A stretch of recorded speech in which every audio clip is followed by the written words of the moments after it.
The sky above Lithara Prime was burning, not with the soft glow of its twin suns, but with the fires of war. Black ships hung in orbit, like a disease, blocking out the stars. The Khazul had come, and they had come hungry. Ambassador Yelani pressed her back against the cracked wall of what had once been the Grand Senate Hall. The ceiling was gone. Dust and ash floated down like snow. Her skin, which normally glowed with a soft blue light, had gone pale and dim. That was what happened to her people when they were afraid. Their light went out. She could hear the screams outside. Not the screams of battle. Those had stopped hours ago. These were the screams of people running, hiding, dying. The Khazul did not fight wars the way other species did.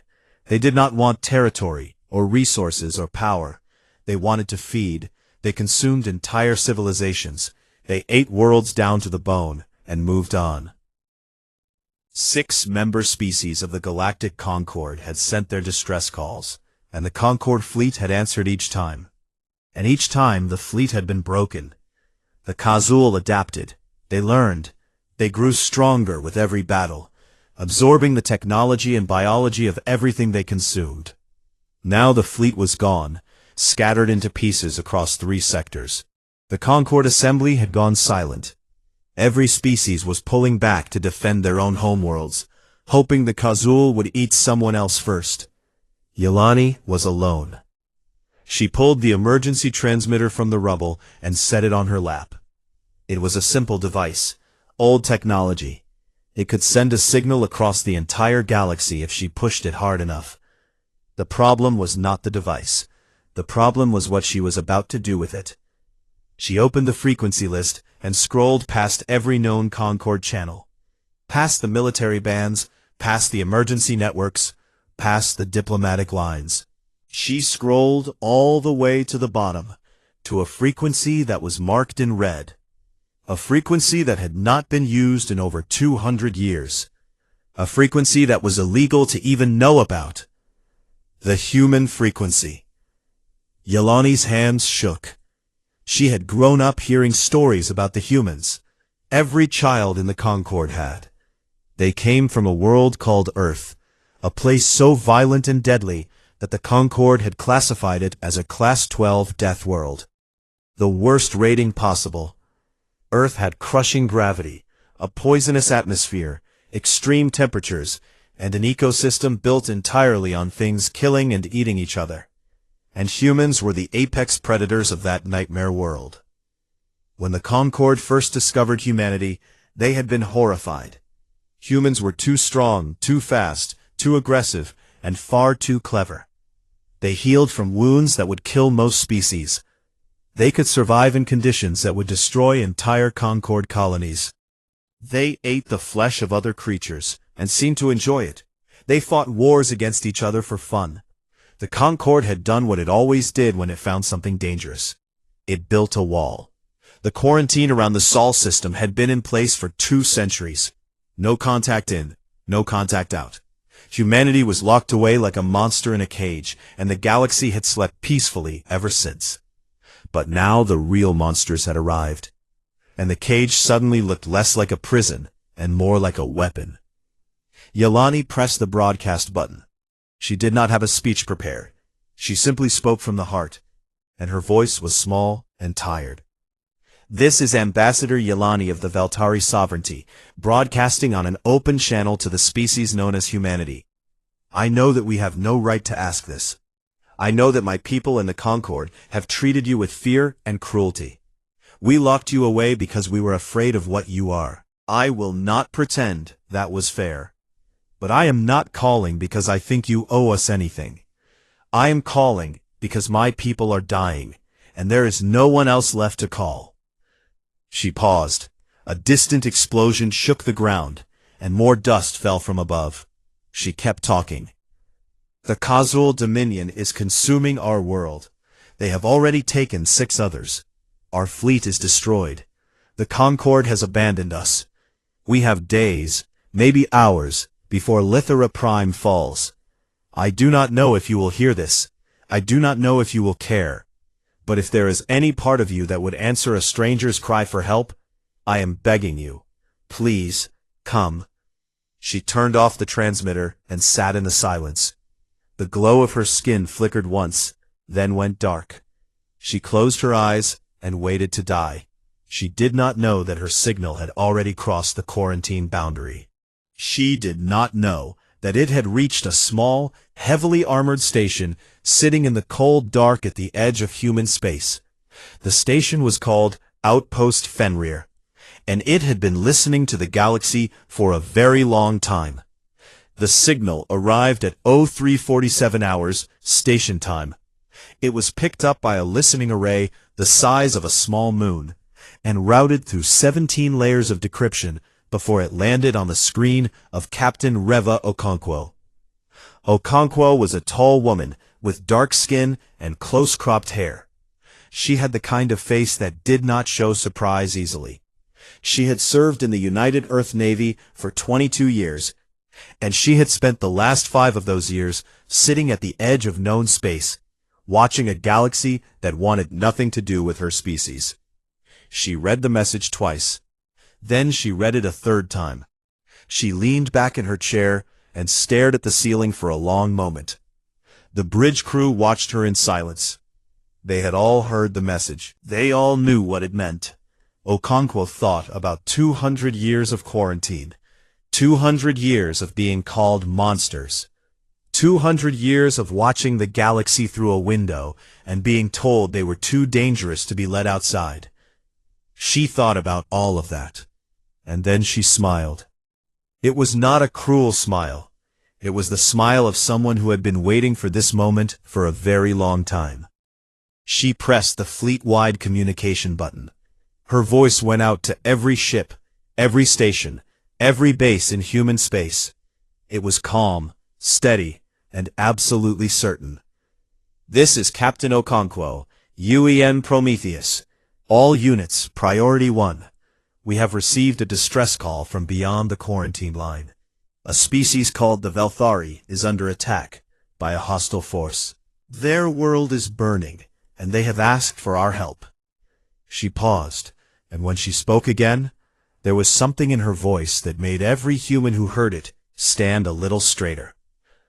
Wake the wolves. Across human space, lights turned on, engines warmed up, weapons were loaded, soldiers pulled on their boots and checked their gear. For 200 years, humanity had been locked in a cage. Now someone had finally given them a reason to break out. The Galactic Concord had always believed that the quarantine worked both ways. They thought humanity was trapped inside the Sol system, unable to expand, unable to grow, stuck on their deadly little world with nowhere to go. They were wrong. They were very, very wrong. Behind the quarantine wall, hidden from every Concord sensor and every alien eye, humanity had not been sitting still. They had been building. For 200 years they had mined asteroids, colonized moons, constructed shipyards in the dark between stars, and trained for a war that might never come. They had turned their cage into a fortress, and inside that fortress they had assembled a fleet. The United Earth Navy 1st Expeditionary Armada was not beautiful. Concord ships were sleek, elegant things designed to look impressive at diplomatic functions. Human ships looked like they had been built by people who expected to get punched in the face. They were thick, armored, covered in weapons, and designed to operate in conditions that would kill most living things in the galaxy. They could pull maneuvers at forces that would turn Concord crews into paste. They carried weapons that the Concord had banned centuries ago, because they were considered too brutal.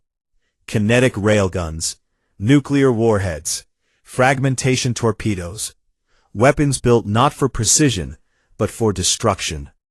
At the center of the fleet sat the flagship, the UEN Prometheus. It was a kilometer-long beast of reinforced titanium and reactive armor, bristling with gun batteries and launch tubes. It looked like something that had crawled out of a nightmare and decided to pick a fight with the universe. On board the Prometheus, The crew prepared for something no human had done in 2 centuries. They were going to cross the quarantine line. Captain Riva Okonkwo stood on the bridge and watched the fleet form up around her on the tactical display.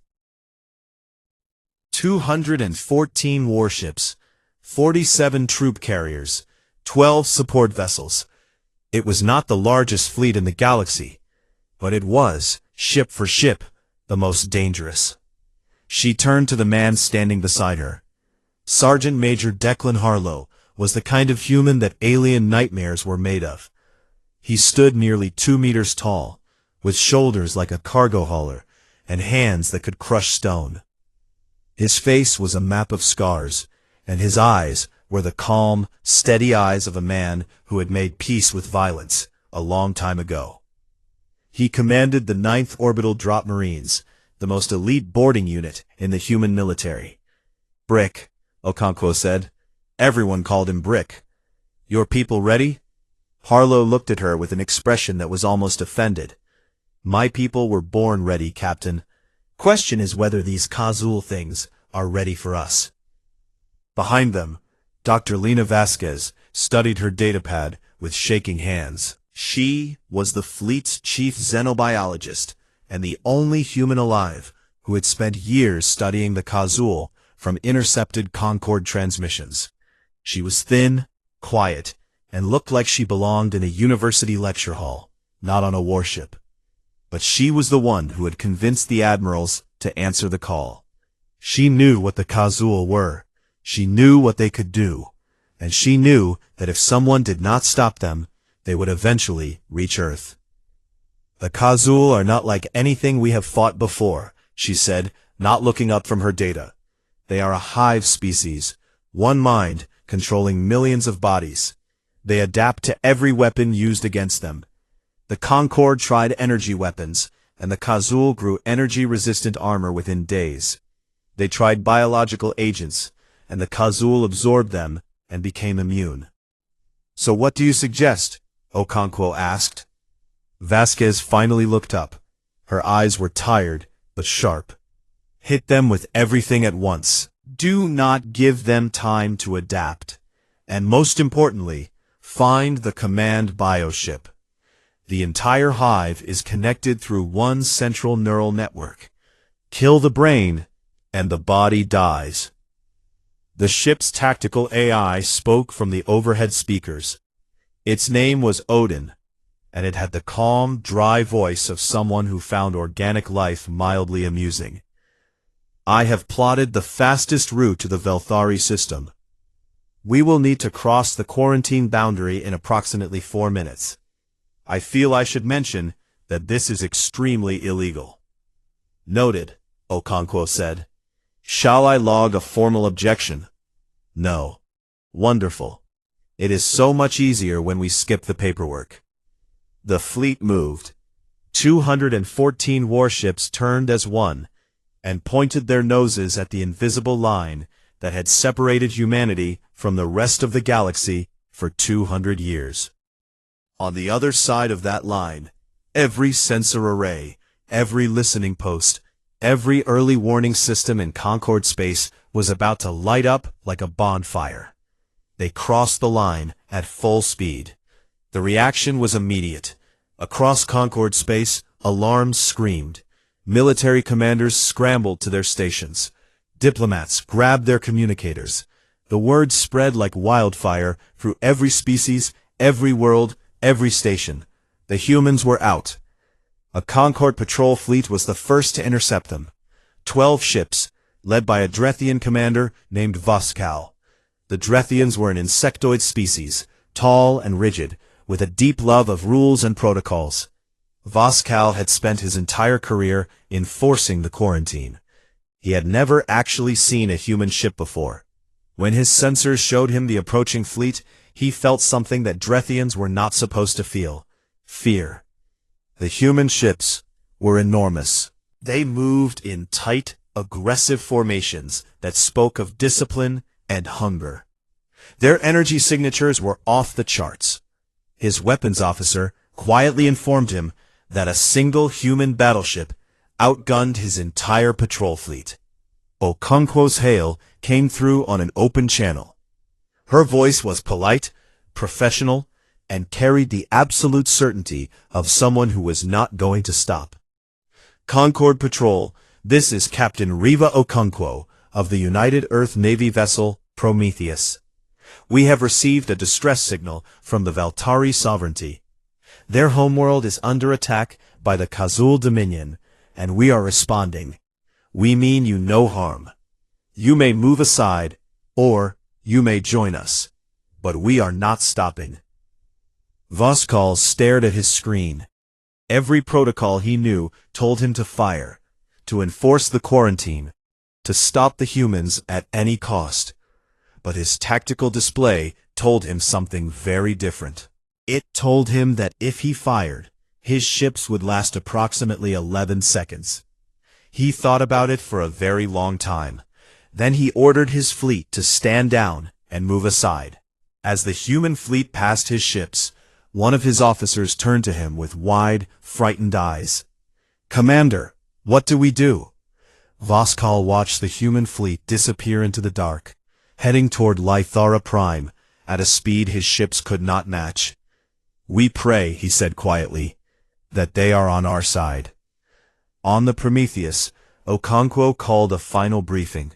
The command staff gathered around the tactical table as Odin projected a holographic image of the Kazul. It was not a pleasant sight. The creature in the display was a mass of black chitin and wet tendrils, with rows of teeth and eyes that seemed to absorb light. It looked like something that evolution had designed purely to kill and consume. The room was silent for a long moment. Then Sergeant Major Harlow leaned forward, cracked his knuckles, and said, "Ugly bastards! How many we killing?" And despite everything, despite the fear and the distance and the 200 years of being locked away, every human in the room laughed. That was the thing about humans that aliens never understood. They laughed when they were afraid. They smiled in the dark. They told jokes on the way to battle. It was not because they were insane. It was because, on a death world, the ones who laughed were the ones who survived. The human fleet dropped out of faster-than-light travel at the edge of the Veltari system, and the first thing they saw was death. The wreckage of ships floated everywhere, spinning slowly in the dark. Some were Veltari vessels, their graceful hulls torn open like paper. Some were Kazul attack drones, black and angular, still twitching with fading life. Beyond the wreckage, Lythara Prime hung in space like a bruised jewel. The planet had once been famous for its beauty. The Veltari were a bioluminescent species, and their cities glowed with soft blue and green light that could be seen from orbit. Now half of that light was gone, replaced by the orange glow of fires and the creeping black stain of Kazul infestation spreading across the continents. In orbit, the Kazul siege fleet waited. Hundreds of bioships, grown rather than built, clustered around the planet like parasites on a wound. At their center sat the command bioship, a massive living structure nearly 5 kilometers long, pulsing with a sickly green light. It was the brain of the swarm, and every drone, every soldier, every ship in the Kazul fleet was connected to it like fingers to a hand. Between the swarm and the planet, 12 Veltari ships held a desperate defensive line. They were damaged, outnumbered, and exhausted. They had been fighting for weeks, with no reinforcements and no hope. Then the humans arrived, and hope came with them. Captain Okonkwo studied the tactical display and opened a channel. "Veltari Defense Fleet, this is the UEN Prometheus.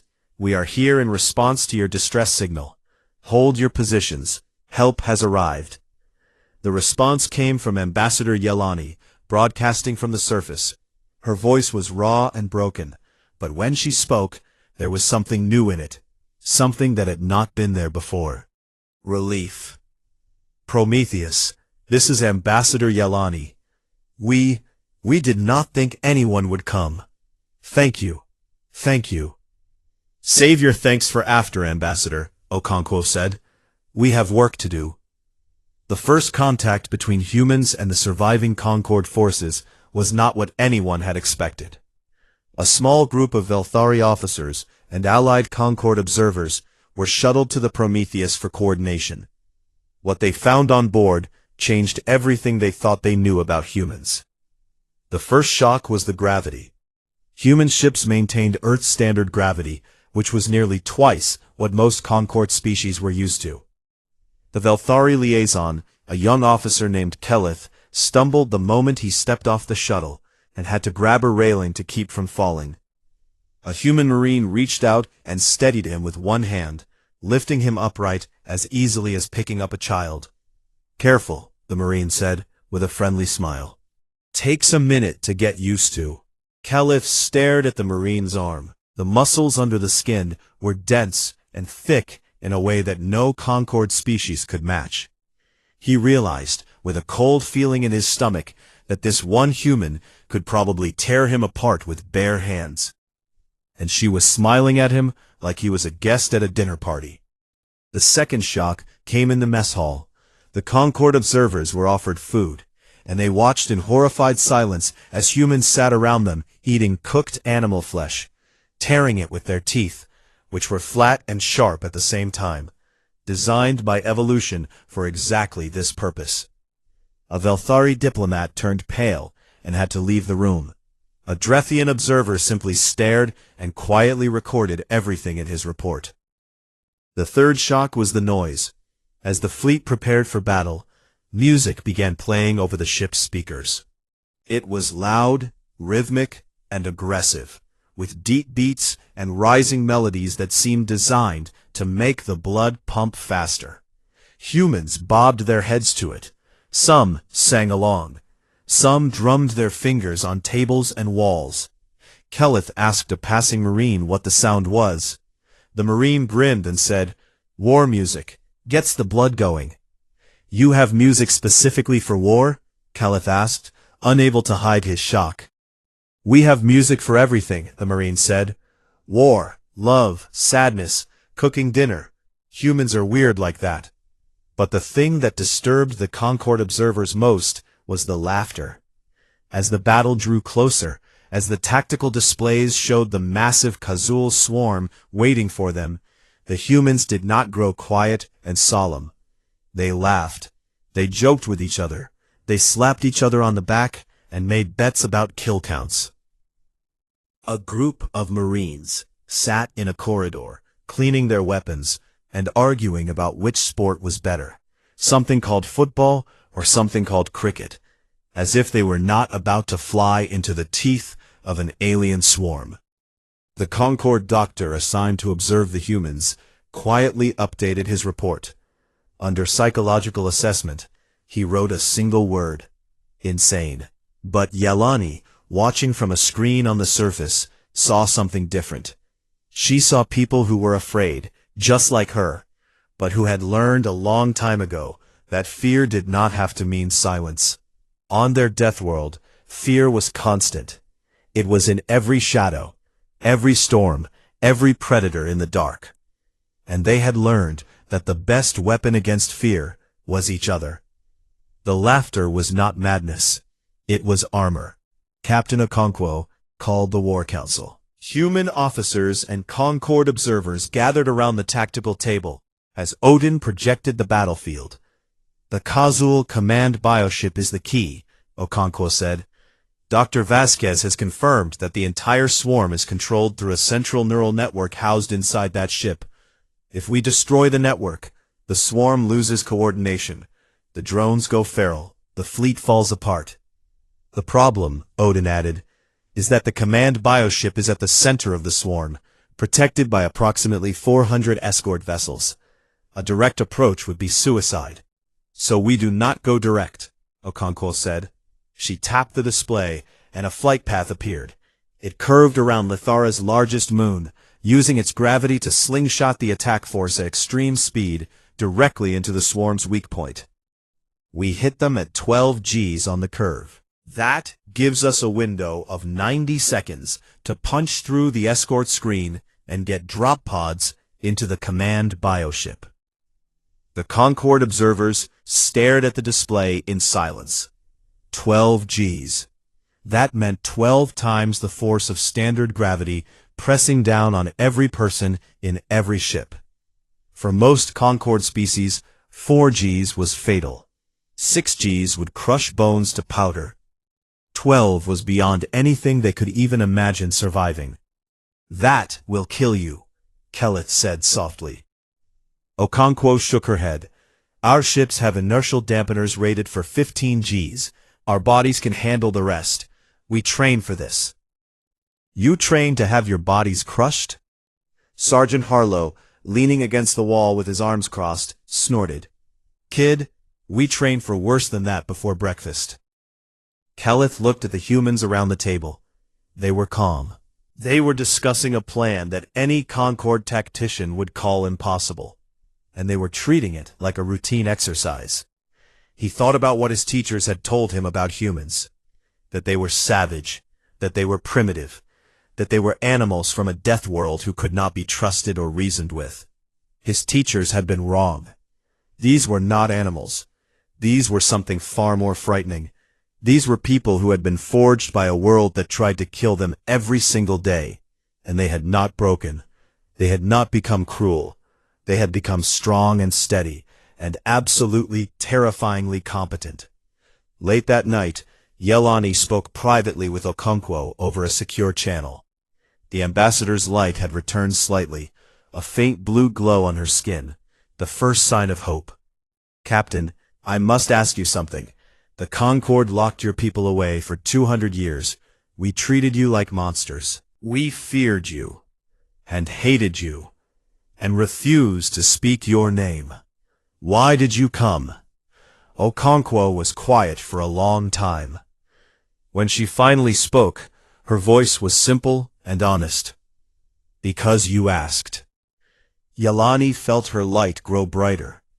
She did not have words for what she felt, so she simply said, "Thank you." On the Prometheus, the lights dimmed as the ship moved into attack position. Odin's voice echoed through every corridor, every bunk room, every weapons bay. "All hands, battle stations, enemy contact in 14 minutes. This is not a drill." A pause. Then with something that might have been pride, the AI added, "Give them something to remember."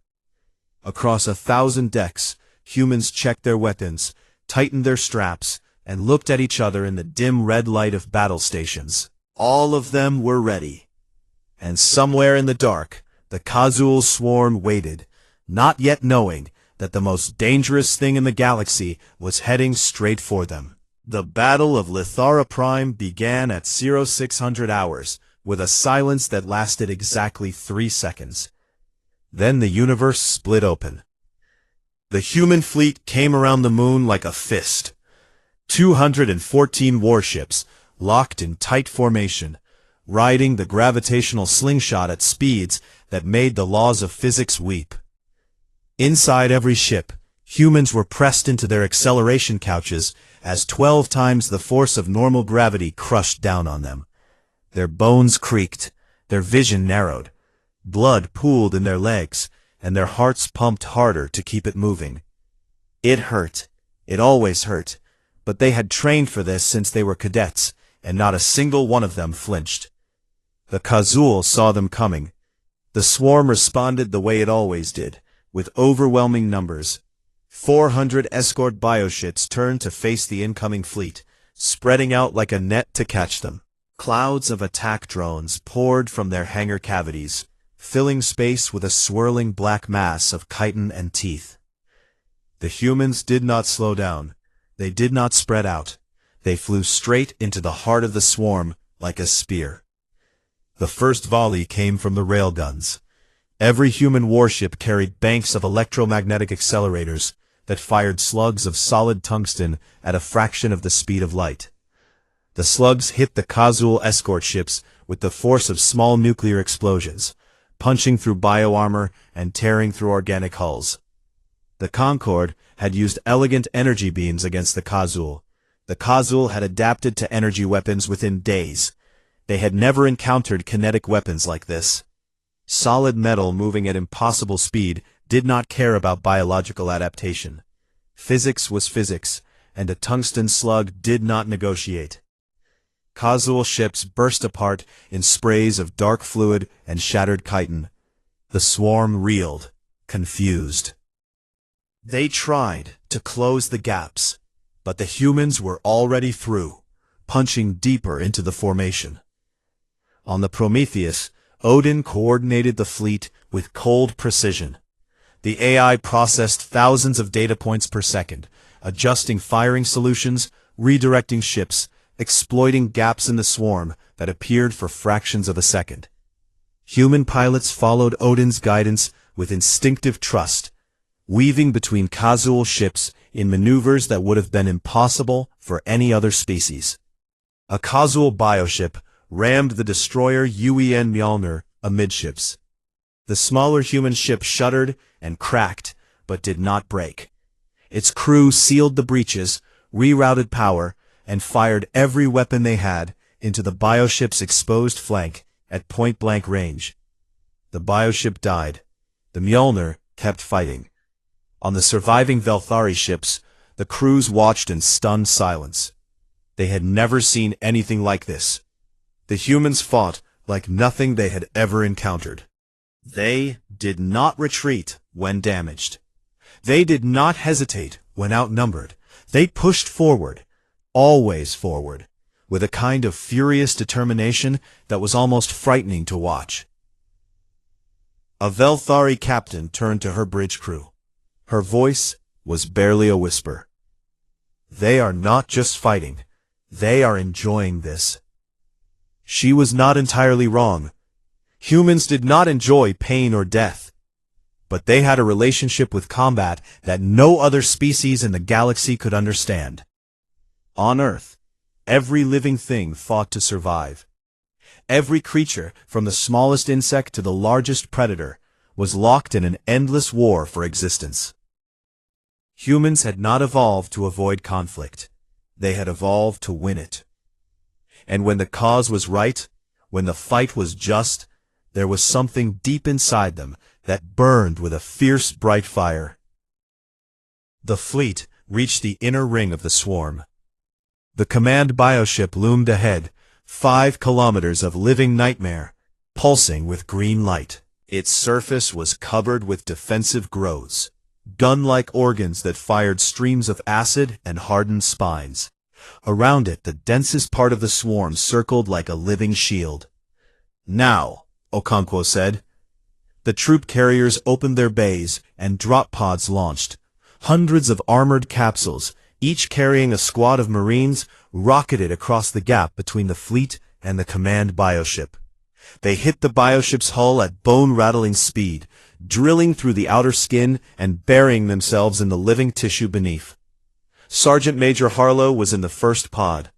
The moment it punched through, he kicked the hatch open and stepped into hell. The inside of the casual command bioship was a nightmare made real. The corridors were alive, made of dark, wet organic material that pulsed like a heartbeat. The walls dripped with acid. The air was thick with a smell that burned the throat and stung the eyes. Bioluminescent veins ran along the ceiling, casting everything in a sickly green glow. And everywhere, pouring from holes in the walls and floor, came the casual drones. They were fast. They were vicious. They had claws that could cut through standard armor and teeth that could crush bone. They moved in swarms, attacking from every direction at once, climbing the walls and ceiling to strike from above. The Marines met them with fire and steel. Flamethrowers lit up the corridors, turning the organic walls into burning walls of heat and light. Shotguns roared in the tight spaces, tearing drones apart at close range. When the weapons were empty, the Marines used combat knives, fists, and whatever else they could find. Harlow led from the front. He moved through the burning corridors like a force of nature. His armored suit splashed with dark casual blood, his rifle barking in short, controlled bursts. A drone leaped at him from the ceiling. He caught it by the throat, slammed it into the wall, and kept moving without breaking stride. Behind the Marine line, Dr. Vasquez followed, with a scanner in one hand and a sidearm in the other. She was terrified. Her hands shook. She had never been in combat before, and the sounds and smells of this place would haunt her for the rest of her life. But she kept moving, because she was the only one who could read the bioship's neural signatures, and she was the only one who could find the brain. "Left," she called out, her voice cracking. "Take the left passage. The neural density is increasing. We are getting close." They fought their way deeper. The resistance grew fiercer. The Kazul seemed to sense what they were doing, and the drones came in waves, each wave larger and more aggressive than the last. Marines fell. Some got back up, some did not. The ones who could still fight closed ranks and kept pushing. The neural core. It was a chamber at the heart of the bioship, a vast, cathedral-like space filled with pulsing organic cables that ran in every direction. At the center sat the Kazul Primus, the physical anchor of the hive mind. It was enormous, 3 times the height of a human, a towering mass of chitin and tendrils and burning eyes. It screamed when it saw them, a sound that was not just heard, but felt, vibrating through the floor and the walls and the bones of every person in the room. Harlow did not hesitate. He charged. The fight was brutal and short. The Primus was strong, stronger than anything Harlow had ever faced. It hit him hard enough to crack his chestplate and send him skidding across the floor. He got up. It hit him again. He got up again. That was the thing about humans. They always got up. He pulled the thermite charge from his belt, armed it, and jammed it into the gap between the Primus's neck plates. The creature screamed and reached for him. He headbutted it in the face. The headbutt did not kill it, but it made him feel better. The thermite did the rest. As the Primus burned, Vasquez ran to the neural cables. Her hands flew across her scanner, mapping the connections, finding the primary link. "Cover me," she shouted. "I need 60 seconds." The Marines formed a wall around her. Drones poured into the chamber from every opening, and the Marines held them back with everything they had. 60 seconds felt like 60 hours. Vasquez found the link. She pulled the cable. She severed the connection. The effect was instant. Every drone in the chamber stopped moving. Every bioship in orbit went dark. The Kazul swarm, millions of bodies controlled by one mind, lost that mind in a single moment. Ships collided with each other. Drones collapsed where they stood. The siege of Lithara Prime, which had lasted weeks, ended in a heartbeat. Silence fell over the battlefield. On the bridge of the battered Prometheus, Captain Okonkwo stood among broken consoles and flickering lights. Blood ran from a cut above her eye. She did not wipe it away. She opened a channel to the planet below, and her voice was steady and warm. "Ambassador Yelani, your skies are clear." On the surface of Lithara Prime, Yelani heard those words and felt her skin begin to glow. Softly at first, then brighter, until she was shining like a star in the ruins of her broken world. Around her, other Veltari began to glow too. One by one, their light returning as hope returned with it. Above them, the black ships were gone. The stars were visible again. And among those stars, battered and scarred but unbroken, the human fleet held its position, standing guard over a world that was not theirs, for a people who had once called them monsters. The battle was over. The dying began. Not the dying of soldiers, though there had been plenty of that. This was the slower kind, the kind that came after the guns went quiet and the smoke cleared, and people looked around at what was left. Buildings collapsed into dust. Fires burned without anyone to put them out. Families searched through rubble, calling names that no one answered. Lithara Prime, was broken, and its people were fading. The Velthari were a gentle species. They had never built weapons. They had never trained soldiers. Their civilization was built on art, music, diplomacy, and the soft glow of their bioluminescent light. That light was almost gone now. Across the planet, the Velthari were dim, their bodies reflecting the grief and exhaustion that filled them. A Velthari whose light goes out completely does not survive long. It was not a physical death, but a spiritual one. They simply stopped. The humans saw this, and they did something that surprised everyone. They stayed. Within hours of the battle ending, the same Marines who had torn through the Kazul bioship with thermite and fury were on the surface of Lithara Prime, pulling survivors from collapsed buildings. They worked with their bare hands when the equipment was not enough, lifting blocks of stone that would have been impossible for any Concord species to move. They set up field hospitals in the ruins of city squares and treated wounded Veltari with the same careful attention they gave their own. The Veltari did not know what to make of this.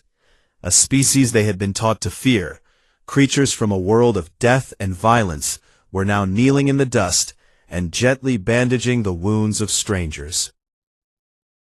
A Marine with blood still on his armor sat with a Velthari child who had lost her family, holding her small glowing hand in his massive scarred one, saying nothing, just being there. An elder named Thalira watched from the doorway of a shattered hospital. She had lived for over 200 years, long enough to remember when the quarantine was first established. She had voted for it. She had believed, truly believed, that humans were monsters who needed to be locked away for the safety of the galaxy. Now she watched one of those monsters carry a crying Velthari child across the rubble and place her gently into the arms of her weeping parent. The Marine's face was tired and dirty and streaked with someone else's blood, but his eyes were soft. He said something to the parent in a language Thalira did not understand, and his voice was kind. Thalira's light, which had been dim for days, flickered and grew a little brighter. They had all been wrong. On the Prometheus, Dr. Vasquez worked without sleep. She and a team of Veltari scientists were building something new, a biofrequency disruptor, based on the neural link she had severed inside the command bioship.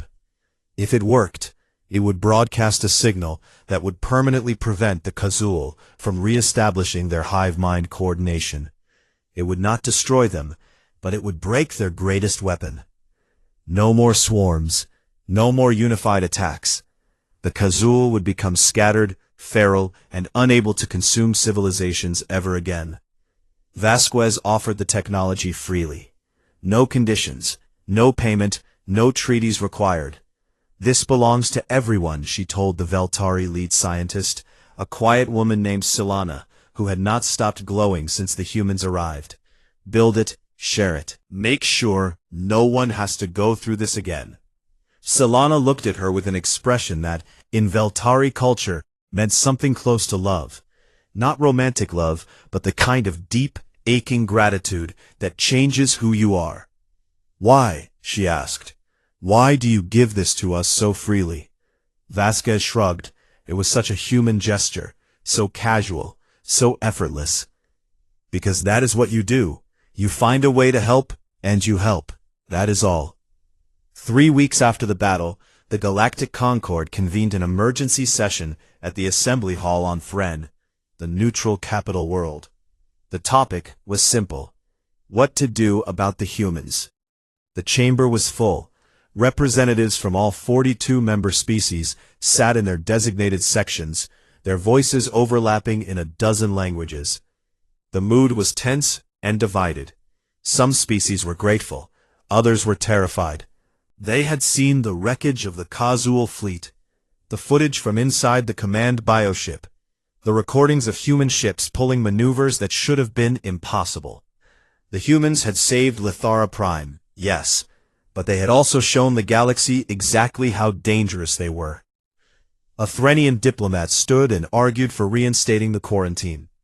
"They are too powerful," he said, his voice thin with fear. "Today they fought for us. What happens when they fight against us?" A Drethian commander agreed. "Their weapons are barbaric. Their soldiers are unstoppable. If we allow them into the Concord, we invite a predator into our home." Others disagreed. The Velthari delegation, small and still bruised from the siege, sat quietly and waited. Finally, Ambassador Yelani stood. She was not an imposing figure. She was small, even by Velthari standards. Her skin still bore the dim patches of recent grief, and her voice was hoarse from weeks of breathing dust and smoke. But when she spoke, the chamber went silent. "I hear your fear," she said. "I understand it. I felt it myself. When I sent that signal to the humans, I was terrified. I had been told the same stories you were told, that they were monsters, that they were beasts from a death world who knew nothing but violence. I believed those stories. I sent that signal not because I trusted them, but because I had no other choice." She paused and looked around the chamber. "But I was wrong, and so were all of you." She took a breath. Her light grew steadily brighter as she spoke. "I watched the humans fight, and yes, they are terrifying. They are strong and fast and fierce in ways we cannot understand. They come from a world that would kill any of us in hours, and they survived it. They did not just survive it, they conquered it. And you are right to be afraid of that power. But I also watched what they did after the fighting stopped. I watched them pull our people from the ruins with their bare hands. I watched them share their food with our children. I watched a soldier who had killed 100 Khazul drones sit in the dirt and hold the hand of a frightened child until she stopped crying." Her voice grew stronger. "You fear them because they come from a world of death. But have you ever stopped to ask what it takes to survive a world like that? It does not take cruelty. It does not take savagery. It takes cooperation. It takes compassion. It takes the ability to look at the person beside you in the darkest and most dangerous moment of your life and choose to protect them instead of yourself. That is what Earth taught them. That is what makes them who they are." She looked directly at the Threnian diplomat who had spoken against the humans. "They are what happens when life refuses to give up." The chamber was silent. Then, slowly, the Veltari delegation began to glow. Not just Yelani, but all of them, their light spreading through the chamber like dawn. Other delegations began to shift. Murmurs became nods. Fear began slowly to become something else. The vote was close. 24 species in favor, 18 against. The quarantine was lifted. Humanity was offered provisional membership in the Galactic Concord. When Captain Okonkwo received the news, she was sitting in her quarters on the Prometheus, drinking a cup of coffee that had gone cold hours ago. She read the message, set it down, and stared at the wall for a long time. Her communications officer asked if she wanted to send a response. It was a tired smile. The smile of someone who had carried a heavy weight for a very long time and could finally set it down. "Tell them we did not come for membership," she said. "We came because someone needed help, but we will take it." The weeks that followed were strange and new and full of small miracles. Human engineers helped rebuild Velthari cities. Human doctors worked alongside alien physicians to treat the wounded. Human musicians played their strange, loud, beautiful music in the ruins, and Velthari children gathered to listen, their skin glowing brighter with every note. It was not perfect. There was still fear. There were still species that wanted the quarantine reinstated. Still diplomats who whispered about the danger of letting Deathworlders into civilized society. But the wall was down, and for the first time in 200 years, humanity walked among the stars, not as prisoners or monsters, but as neighbors. On the last day before the Prometheus departed, Sergeant Harlow stood at a viewport and watched the lights of Lithara Prime cities slowly returning below. The planet was healing. The glow was coming back. Dr. Vasquez found him there. She stood beside him in comfortable silence for a while, watching the lights. "Do you think they will ever really accept us?" she asked. Harlow thought about it. He thought about the quarantine, and the fear, and the 200 years of being called monsters. He thought about the Velthari child he had seen a Marine carrying through the rubble, and the way her light had grown bright against the soldier's dark armor. He thought about Yelani's words, and about Okonkwo's quiet answer to why they had come. Then he shrugged, the same casual human gesture that meant so much and so little at the same time. "Does not matter," he said. "We will be here anyway." The Prometheus turned away from Lithara Prime and pointed its nose at the stars. Its hull was scarred, its armor was dented, 3 of its gun batteries were offline, and there was a patch of quickseal foam on Deck 7 where a causal acid round had burned through the hull. But its engines were strong, its crew was alive, and the wolves were going home. Below, on the surface of a healing world, a Velthari child named Aya stood in the garden of her ruined home and looked up at the sky. She had been afraid of the dark for as long as she could remember. The causal had taken her home, her school, and the light from her mother's skin. But tonight, the stars were out, and among them, growing smaller but still visible, a single point of light moved across the sky. A human ship, heading home. Aya watched it go. Her skin began to glow, soft and blue, spreading from her hands, to her arms, to her face. For the first time in her life, she was not afraid of the dark. Because now she knew that somewhere out there, in the black between the stars, the wolves were watching.